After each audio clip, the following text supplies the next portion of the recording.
नमस्कार, उत्तराखंड न्यूज में आपका स्वागत है। सीमांत सहित अन्य जनपदों की मुख्य खबरों में एक कार से बाहर थूकने पर हुए विवाद में 4 युवाओं ने एक राहगीर की जमकर पिटाई कर दी और हवाई फायरिंग करते हुए फरार हो गए।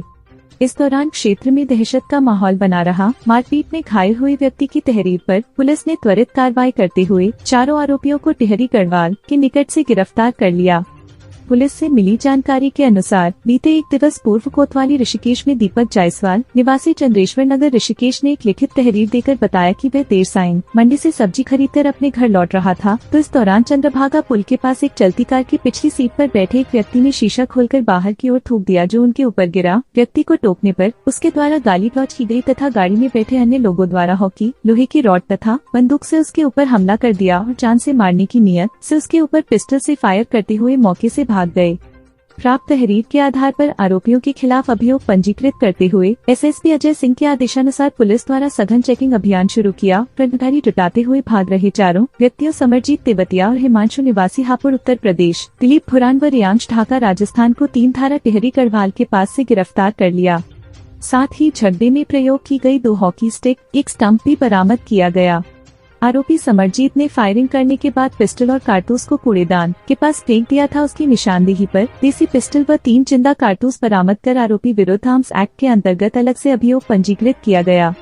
पूछताछ में आरोपियों ने बताया कि वे चारों गढ़वाल विश्वविद्यालय श्रीनगर में पढ़ते हैं। आज अपने घर से श्रीनगर कॉलेज जा रहे थे तो ऋषिकेश में कार से बाहर थूकने पर कुछ लोगों से झगड़ा हो गया तथा झगड़े के दौरान मारपीट भी हो गई। मामले को लेकर एसएसपी अजय सिंह ने बताया कि ये ऋषिकेश में कल चंद्रभागा पुल के पास एक रात्रि में सनसनीखेज घटनाक्रम हुआ था, जिसमें कार सवार 4 लोग जो छोटी बात पर लोकल जो वहाँ के निवासी थे उनके साथ दीपक इनके साथ कुछ कहासुनी हो गई थी। कहासुनी के बाद उनके द्वारा आवेश में आकर पहले फायर किया गया। फायर करने के बाद हॉकी स्टिक और डंडों से लोगों को वहाँ पर हमला किया गया, जिस पर 307 धारा में किसी में मुकदमा दर्ज कर लिया गया था। क्योंकि घटना सनसनीखेज थी, इसमें तत्काल जो है थाना ऋषिकेश चौकी और साथ ही साथ एसओजी ऋषिकेश की टीम को लगाया गया था। तो एपी नंबर की गाड़ी का पता चला था। उसके आधार पर पूरा नंबर ट्रैक करने के बाद कुछ नंबर निकाले गए थे, जिसके आधार पर कल देवप्रयाग के पास रात्रि में जो है देर रात्रि उनको जो है वहाँ पर पकड़ा गया।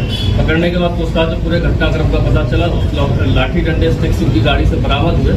पुलिस से बचने के लिए वेपन को जो है जो इलीगल वेपन पिस्टल थी उसको कूड़ेदान में रास्ते में फेंक दिया गया था, उसको भी कल पुलिस ने रात्रि में बरामद कर लिया गया। चारों अभियुक्त में 2 अभियुक्त राजस्थान के रहने वाले, अन्य जो है हापुड़ के रहने वाले हैं, जो गढ़वाल श्रीनगर यूनिवर्सिटी में अध्ययनरत है और साथी दोस्त हैं और वो वहाँ पर जा रहे थे। चारों को न्यायिक हिरासत में पेश किया जा रहा है। नकली दवा फैक्ट्री मामले में दून पुलिस ने दिल्ली में बड़ी कार्यवाही करते हुए 20 लाख रुपए कीमत की लगभग 1.5 लाख नकली टैबलेट्स व कैप्सूलों को बरामद कर जब्त किया है। देश के विभिन्न राज्यों में नकली दवा सप्लाई की जाने वाले 3 दर्जन से अधिक स्थानों को पुलिस द्वारा पूर्व में चिन्हित किया था। देहरादून पुलिस मीडिया सेल से मिली जानकारी के अनुसार नकली दवाएं तैयार करने वाले नेटवर्क को ध्वस्त करने को लेकर एसएसपी अजय सिंह के निर्देशानुसार स्पेशल टीम गठित की गई थी। बीते सप्ताह रायपुर पुलिस तथा एसओजी की संयुक्त टीम द्वारा जनपद देहरादून तथा हरिद्वार में नकली दवाओं की फैक्ट्री पर छापा मारते हुए भारी मात्रा में नकली दवाओं को बरामद किया था, जिसमें मुख्य आरोपी सचिन शर्मा की गिरफ्तारी की गई थी।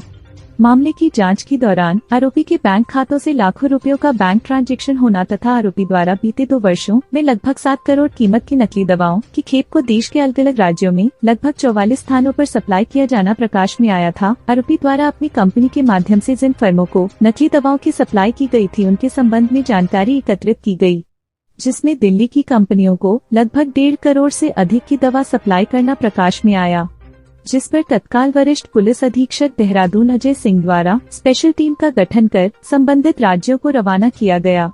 टीम द्वारा मुकदमावादी व संबंधित अधिकारियों के साथ दिल्ली स्थित प्रकाश में आई तीनों कंपनियों में छापेमारी की कार्यवाही करते हुए नकली दवाओं की सप्लाई से संबंधित दस्तावेज प्राप्त किए।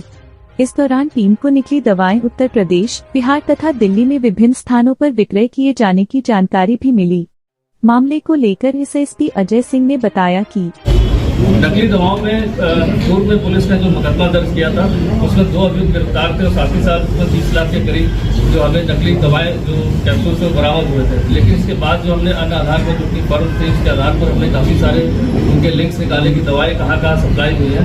इसमें दिल्ली में विगत 2 महीने के अंदर लाखों के 3 जगह सप्लाई जो डिस्ट्रीब्यूटर को हुई थी, उनके जो है प्रतिष्ठानों पर पुलिस द्वारा रेड की गई तो 1.5 लाख नकली कैप्सूल और बरामद हुए हैं। पूरी पूछताछ से पता चला कि उनके द्वारा विभिन्न प्रांतों में, खासकर पटना, दिल्ली के आसपास के इलाकों में, लखनऊ, बनारस और अन्य जगहों पर करोड़ों रुपए की दवाओं को यहाँ से प्राप्त करने के बाद भेजा गया। उनकी क्या संलिप्तता थी इसमें, क्योंकि जिस तरह से इतना बड़ी मात्रा में उनके द्वारा दवाएं ली गई और के बाद देश भर के कोनों में भेजी गई थी, तीनों डिस्ट्रीब्यूटर्स को भी नोटिस दिया गया। साथ ही साथ 1.5 लाख जो नकली कैप्सूल मिले थे उनको बरामद कर लिया।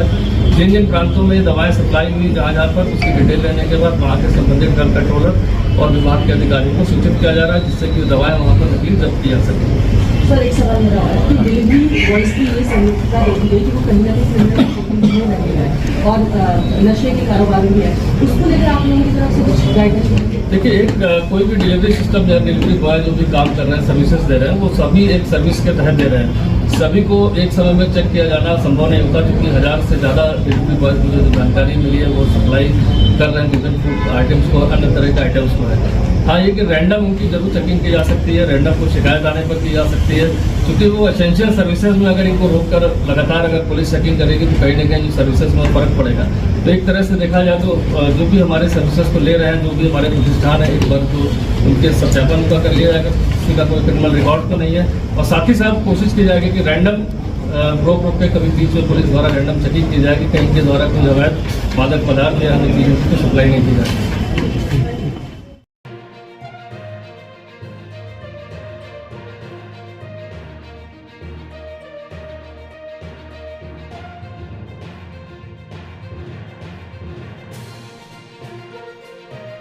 हमारे चैनल को सब्सक्राइब करें, बेल आइकन दबाएं। हमारे पिथौरागढ़ समाचार न्यूज़ यूट्यूब चैनल पर नियमित खबरें सुनने के लिए हमसे जुड़े समाचार सुनें। धन्यवाद।